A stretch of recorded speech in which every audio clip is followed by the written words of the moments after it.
Hello friends, नमस्कार। मेरा नाम विनायक वर्मा है और मैं एक रियल एस्टेट कंसल्टिंग फर्म को चलाता हूँ। तो इस सीरीज़ में हम बात कर रहे हैं एक रीसेल ट्रांजैक्शंस के, यानी जब हम प्रॉपर्टी को खरीदते हैं या बेचते हैं तो उस समय पे क्या प्रिकॉशंस हमको लेने होते हैं।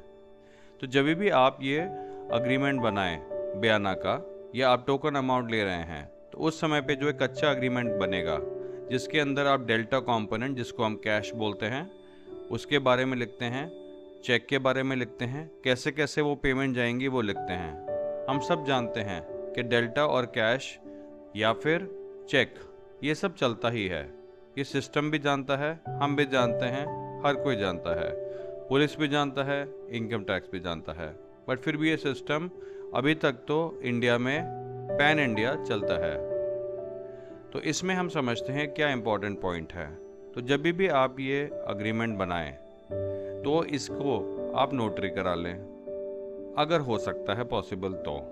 साथ में 2 विटनेस होने भी बहुत ज़रूरी है और 2 इम्पॉर्टेंट पॉइंट्स को जानना बहुत ज़रूरी है।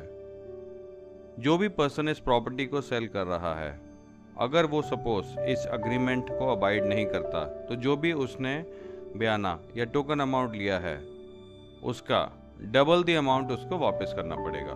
ये क्लॉज उसमें डाल दें, तो इससे आप सेलर को बाइंड कर लेते हैं। सेम वेज सेलर की प्रोटेक्शन के लिए आप बायर को कैसे बाउंड करते हैं कि जो भी आप जब प्रॉपर्टी बेच रहे हैं और जो बायर है जो भी वो बयाना देते हैं, अगर सपोज सेलर अबाइड नहीं करते तो उनको डबल देना पड़ता है। लेकिन बायर के केस में ये पूरा अमाउंट फोरफीट हो जाता है।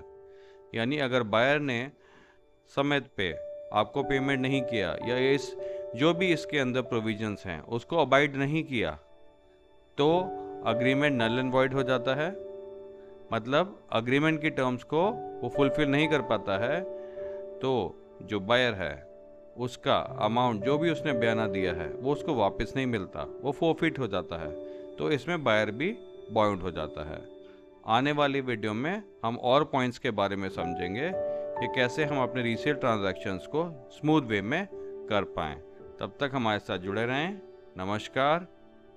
Thank you so much.